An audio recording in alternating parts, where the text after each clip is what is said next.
नमस्कार दोस्तों, simplicity of law channel में आपका स्वागत है। फ्रेंड्स, जैसा कि हमें पता है, बिहार जुडिशरी का एग्जाम करीब आ रहा है और उसमें लॉ ऑफ टॉर्ट्स अपकृत्यों की विधि जो है एक बहुत ही इम्पोर्टेंट सब्जेक्ट है। इससे लगभग 15 मार्क्स के क्वेश्चन पूछे जाते हैं। तो आज का लेक्चर हमारा लॉ ऑफ टॉर्ट्स से ही संबंधित है। इसका इंट्रोडक्टरी पार्ट हम आज कवर करेंगे और कुछ जानकारियां इकट्ठी करेंगे। इसके बाद हम कुछ विषयों के ऑब्जेक्टिव भी प्रैक्टिस करेंगे। तो हम आज का अपना लेक्चर शुरू करते हैं। हम समझने का प्रयास करते हैं कि टॉर्ट क्या होता है। बहुत सारे यूनिवर्सिटीज में लेक्चर्स में इसको बहुत ही क्लिष्ट करके बताया गया है, बहुत ही टिपिकल बना दिया गया है। मैं इसे बहुत ही आसान शब्दों में बताने का प्रयास करूंगा और आपसे बस एक यही अपेक्षा है कि आप इस पूरे लेक्चर को देखिए। आपको मेरी बताई गई हर बात समझ आएगी। सबसे पहले हमें ध्यान रखना है कि अपकार जो है, रॉन्ग जो है, वो दो तरह का होता है। एक होता है सिविल रॉन्ग, एक होता है क्रिमिनल रॉन्ग। आपराधिक अपकार होता है और सिविल अपकार, दीवानी अपकार होता है। अब हमें पता कैसे चलेगा कि कौन सा अपकार आपराधिक है और कौन सा अपकार सिविल है? तो जिस अपकार के लिए पनिशमेंट के रूप में फाइन लगता हो, पैसे लगते हो, जुर्माना लगता हो, उसे हम कहते हैं कि यह दीवानी अपकार है। और जिस अपकार के बदले में हमें फिजिकल पनिशमेंट मिलता हो, कारावास मिलता हो, आजीवन कारावास मिलता हो, मृत्युदंड की सजा मिलती हो, उसे हम कहते हैं कि यह आपराधिक अपकार है। तो हमारा जो अपकृत्य है, यह एक सिविल अपकार है, दीवानी अपकार है। अर्थात इसके लिए किसी भी प्रकार के दंड की व्यवस्था नहीं है, फिजिकल पनिशमेंट की व्यवस्था नहीं है। सिविल अपकार के एग्जाम्पल्स हैं हमारा अपकृत्य, टॉर्ट। इसके अतिरिक्त कॉन्ट्रैक्ट, संविदा भी जो है वो एक सिविल अपकार का उदाहरण है। संविदा भंग, संविदा का भंग करना सिविल अपकार है। मैंने बताया अपकार मतलब रॉन्ग, तो संविदा ब्रीच ऑफ कॉन्ट्रैक्ट जो है वो एक सिविल रॉन्ग है। और न्यास भंग, ब्रीच ऑफ ट्रस्ट, एक सिविल रॉन्ग है। टॉर्ट एक सिविल रॉन्ग है। लेकिन टॉर्ट जो है वो कॉन्ट्रैक्ट और ब्रीच ऑफ कॉन्ट्रैक्ट और ब्रीच ऑफ ट्रस्ट से अलग कैसे है? जब टॉर्ट भी हमारा सिविल रॉन्ग है, कॉन्ट्रैक्ट, ब्रीच ऑफ कॉन्ट्रैक्ट भी सिविल रॉन्ग है और ब्रीच ऑफ ट्रस्ट भी सिविल रॉन्ग है, तो टॉर्ट कैसे हमारा जो है अलग है इन दोनों से? तो वो इस प्रकार अलग है कि संविदा भंग के लिए या न्यास भंग के लिए हम जो कार्रवाई करते हैं उसमें क्षतिपूर्ति जो है, जो हमारी भरपाई होनी है, वो पहले से फिक्स्ड होती है, वो निर्धारित होती है। लेकिन अपकृत्य में जो नुकसानी है उसकी भरपाई अपरिनिर्धारित होती है, पहले से फिक्स्ड नहीं होती है, अनलिक्विडेटेड डैमेज होता है लॉ ऑफ टॉर्ट के संबंध में। लेकिन ब्रीच ऑफ कॉन्ट्रैक्ट और ब्रीच ऑफ ट्रस्ट में जो नुकसानी होती है वो फिक्स्ड होती है। तो पहला अंतर हमारा टॉर्ट और ब्रीच ऑफ कॉन्ट्रैक्ट और ब्रीच ऑफ ट्रस्ट में ये है कि नुकसानी टॉर्ट में फिक्स नहीं होती है, बाकी दोनों में फिक्स होती है। दूसरा अंतर क्या है कि ब्रीच ऑफ कॉन्ट्रैक्ट में और ब्रीच ऑफ ट्रस्ट में पक्षकार एक दूसरे को जानते हैं। संविदा जिन पक्षकारों के बीच होती है वो आपस में एक दूसरे को जानते हैं, लेकिन अपकृत्य में पक्षकार एक दूसरे को नहीं जानते हैं। जब तक एक पक्षकार किसी के प्रति अपकृत्य नहीं करता है, तब तक उस दूसरे पक्षकार को वह जानता तक नहीं है। तीसरा अंतर क्या है कि संविदा में कर्तव्य जो है वो एक पक्षकार का दूसरे के प्रति होता है, यानी जो संविदा के पक्षकार होते हैं उनके बीच आपस में कर्तव्य होते हैं, न्यास के पक्षकारों के बीच आपस में कर्तव्य होते हैं। लेकिन अपकृत्य विधि में ऐसा नहीं है। चूंकि पक्षकार आपस में एक दूसरे को जानते ही नहीं है, तो अपकृत्य विधि में जो कर्तव्य होता है, जो ड्यूटी होती है, वो पूरे संसार के प्रति होती है, जनमानस के प्रति होती है। तो आई होप कि आपको क्लियर हुआ होगा कि अपकृत्य एक सिविल रॉन्ग है, एक दीवानी अपकार है, और दीवानी अपकार के कई उदाहरण हैं। अपकृत्य भी एक उदाहरण है, संविदा भंग भी एक उदाहरण है, न्यास भंग भी एक उदाहरण है।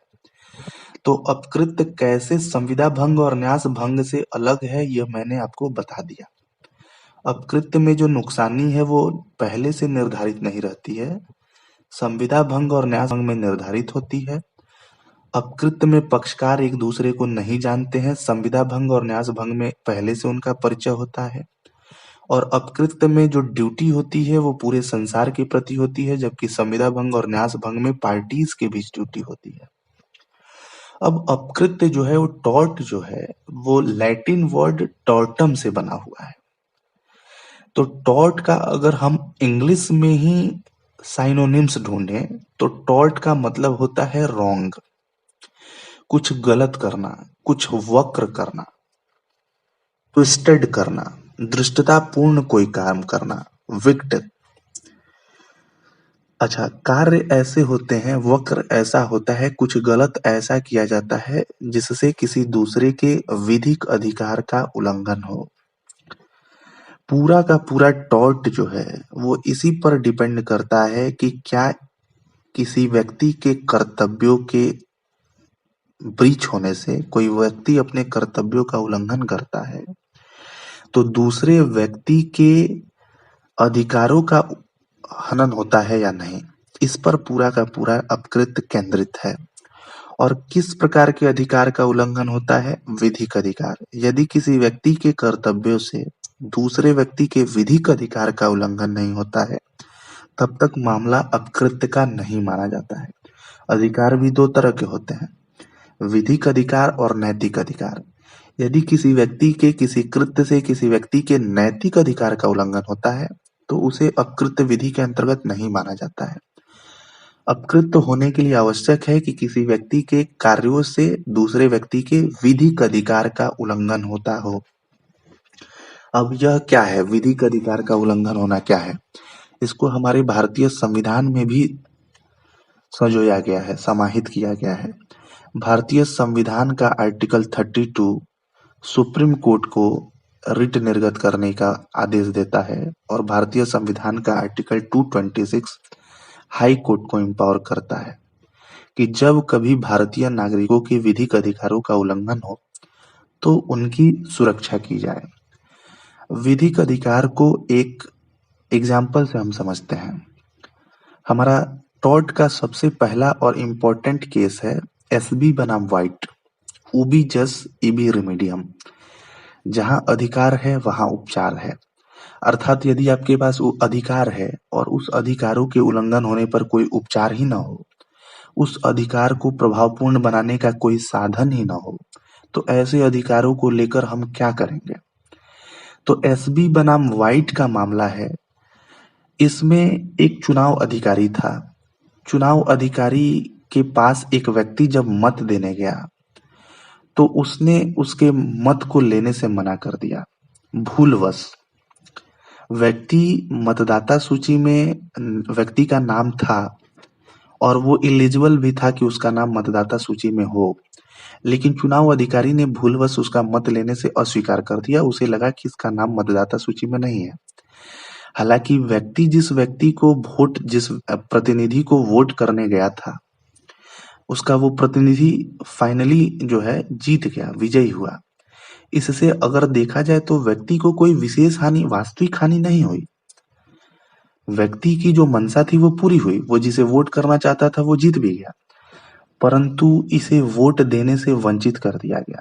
और वोट देना एक लीगल राइट है, इसका विधिक अधिकार है। विधिक अधिकार का उल्लंघन किया गया और विधिक अधिकार के उल्लंघन होने पर लॉ ऑफ टॉर्ट संरक्षा प्रदान करती है। व्यक्ति को चुनाव अधिकारी के द्वारा नाम मात्र की नुकसानी दिलाई गई। तो टॉर्ट जो है हमारे विधिक अधिकारों की रक्षा करता है। अब टॉर्ट को आपने समझ लिया कि यह एक सिविल रॉन्ग है, और सिविल रॉन्ग में भी संविदा भंग और न्यास भंग से अलग कैसे है मैंने आपको बताया। अब इन्हीं परिभाषाओं को तोड़ मरोड़ कर दो विद्वानों ने प्रस्तुत किया है। एक सामंड की परिभाषा है और एक विनफील्ड की परिभाषा है।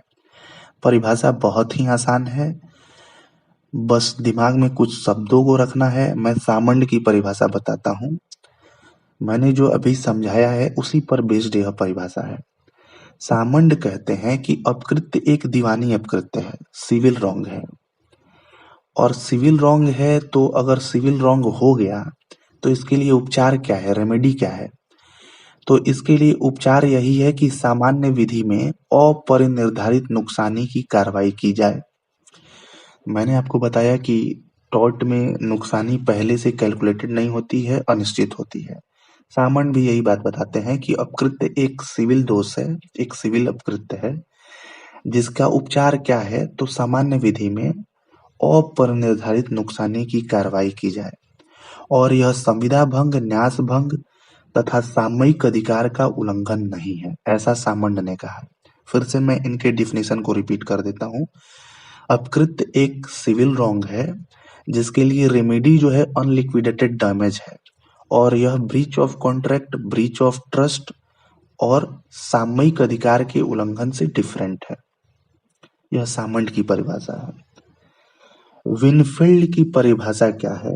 तो विनफील्ड ने कहा है कि अपकृत्य एक पूर्ण दायित्व है, और इसमें क्या होता है कि विधि ने पहले से कुछ कर्तव्य फिक्स कर रखे हैं। विधि ने व्यक्तियों के लिए कुछ कर्तव्य सेट कर रखे हैं, उन कर्तव्यों के उल्लंघन से अपकृत्य उत्पन्न होता है। यह भी मैंने आपको बताया कि जब भी अपकृत्य से किसी व्यक्ति के विधिक अधिकारों का उल्लंघन होता है तो अपकृत्य उसे संरक्षण प्रदान करती है।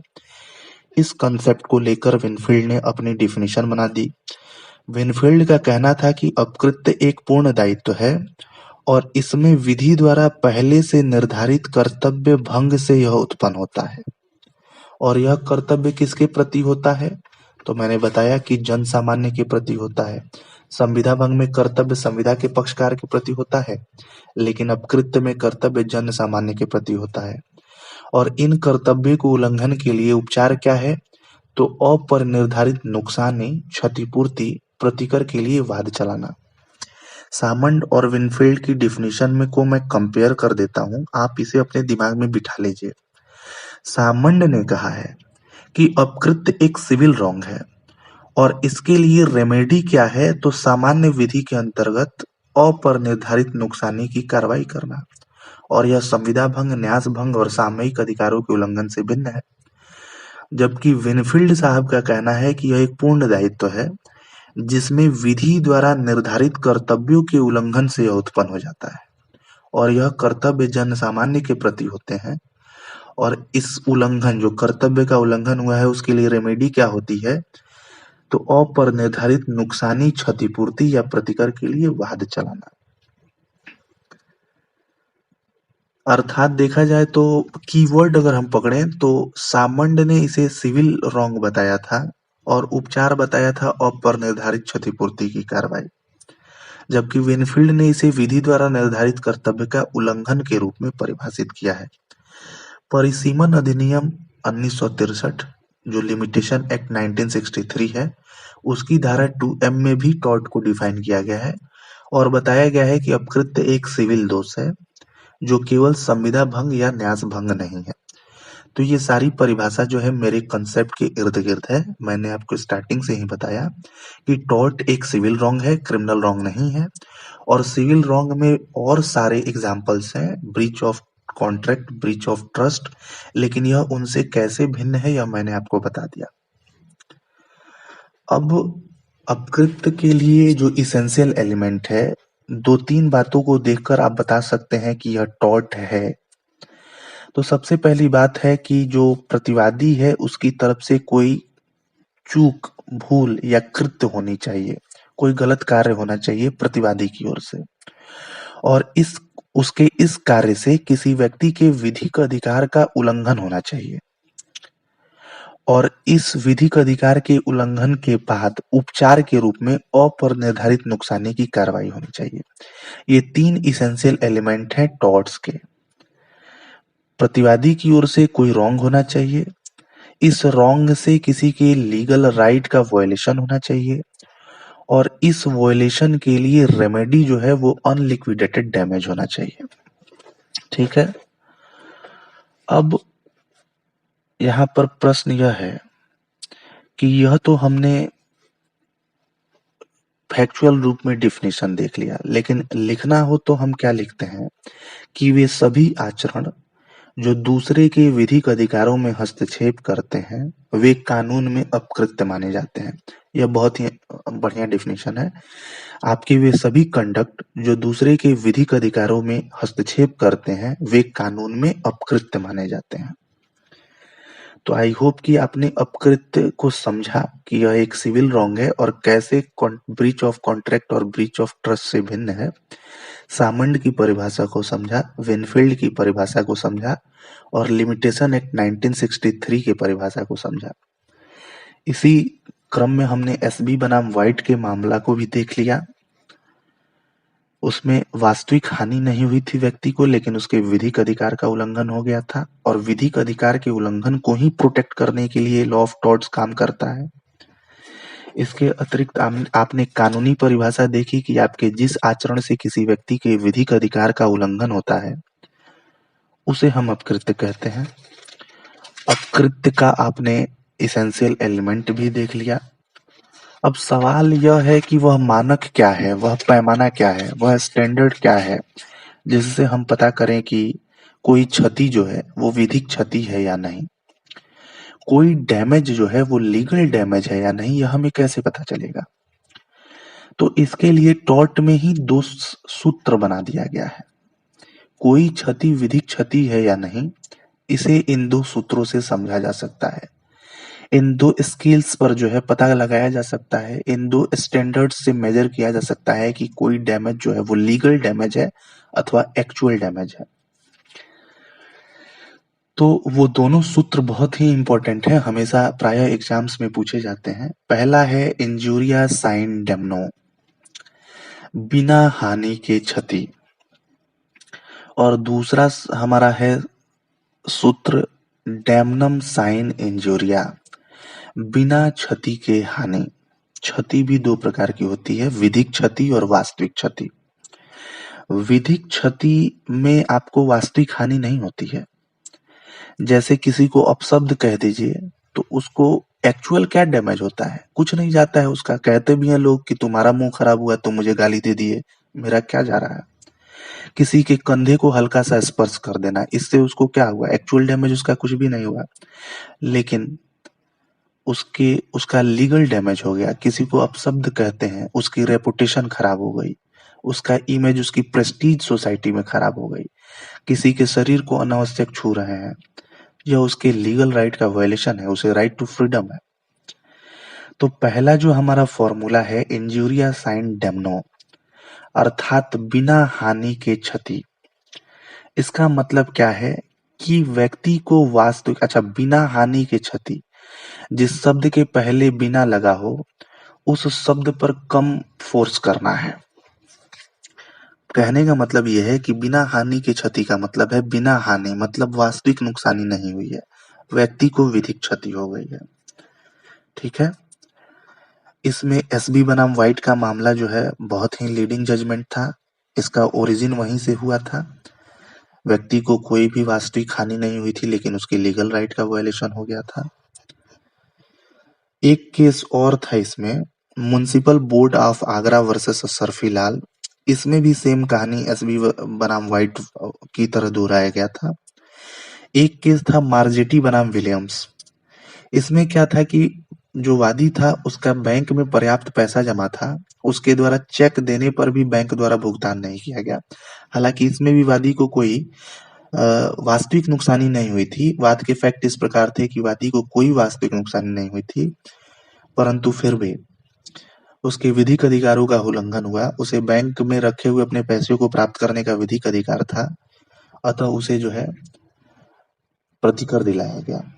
तो इस प्रकार हमारा पहला जो फॉर्मूला है इंजुरिया साइन डैम्नो अर्थात बिना हानि के क्षति, इसका सिंपल सा मतलब है कि व्यक्ति को कोई वास्तविक एक्चुअल डैमेज नहीं होता है, लेकिन उसके विधिक अधिकारों का उल्लंघन होता है। उदाहरण भी मैंने बता दिया है कि कैसे एक्चुअल डैमेज नहीं होता है। तो किसी व्यक्ति को कोई अपशब्द कह दीजिए, किसी व्यक्ति के शरीर को स्पर्श कर दीजिए, तो इससे उसको एक्चुअल डैमेज नहीं होता है, लेकिन उसके रेपुटेशन को, उसकी इमेज को हानि होती है। तो ये उसके लीगल राइट का वायलेशन हो जाता है। दूसरा फॉर्मूला है चेक करने का कि कोई क्षति विधिक क्षति है कि नहीं। तो दूसरा फॉर्मूला है डैम्नम साइन इंजूरिया अर्थात बिना क्षति के हानि। अब यहाँ पर क्षति के पहले बिना लगा है, बिना क्षति के हानि, यानी कि इसमें लीगल राइट का वायलेशन नहीं हुआ है, इसमें विधिक अधिकार का उल्लंघन नहीं हुआ है, इसमें व्यक्ति को वास्तविक हानि हुई है। अब वह वास्तविक हानि या तो शरीर की हानि हुई हो, या धन की हानि हुई हो, या स्वास्थ्य की हानि हुई हो, लेकिन उसे वास्तविक हानि हुई है, उसे किसी प्रकार की विधिक क्षति नहीं हुई है। अर्थात विधिक क्षति नहीं हुई है का मतलब है कि उसके विधिक अधिकार का उल्लंघन नहीं हुआ है। इसमें एक बहुत ही इम्पोर्टेंट केस था, ग्लोसेस्टर ग्रामर स्कूल। इसमें क्या था कि वादी के बगल में प्रतिवादी ने भी अपना एक स्कूल खोल दिया था, और परिणाम स्वरूप कुछ दिन बाद जो है वादी के स्कूल के बहुत सारे बच्चे प्रतिवादी के स्कूल में एडमिशन लेने लगे। इस पर वादी ने वाद लाया कि उसके बच्चे जो है बगल में स्कूल खोलने के कारण घट रहे हैं। यहाँ पर न्यायालय ने यह निर्णय दिया कि प्रतिवादी का भी अधिकार है कि वह भी कोई व्यवसाय करे, और वो कहाँ करेगा, कैसे करेगा, इस पर वादी का नियंत्रण नहीं होना चाहिए। अतः जो है स्वस्थ प्रतियोगिता है यह, इससे किसी भी प्रकार से वादी के विधिक अधिकार का उल्लंघन नहीं होता है। हाँ, उसे वास्तविक हानि जरूर होती है, उसके एडमिशन्स कम हो रहे हैं, उसे धन की हानि हो रही है, लेकिन उसके लीगल राइट का वायलेशन नहीं हो रहा है। ऐसा ही एक और इम्पोर्टेंट केस था Mughal steamship company versus McGregor. इसमें भी बहुत सारे पोत कंपनियों ने मिलकर आपस में राय सलाह मशविरा करके अपने पोत के भाड़े को कम कर दिया था, ताकि वादी जो है वो व्यापार से बाहर हो जाए। चाय का व्यापार करता था, उससे वो बाहर हो जाए, अर्थात उसके पोत के किराए अधिक आएंगे और वो व्यापार से बाहर हो जाए। वादी को भी कोर्ट से इसमें रिलीफ नहीं मिली, क्योंकि पोत कंपनियां अगर आपस में सलाह मशविरा करके भाड़ा कम कर रही हैं तो ये उनका विधिक अधिकार है, और इससे वादी के विधिक अधिकार का उल्लंघन नहीं होता है।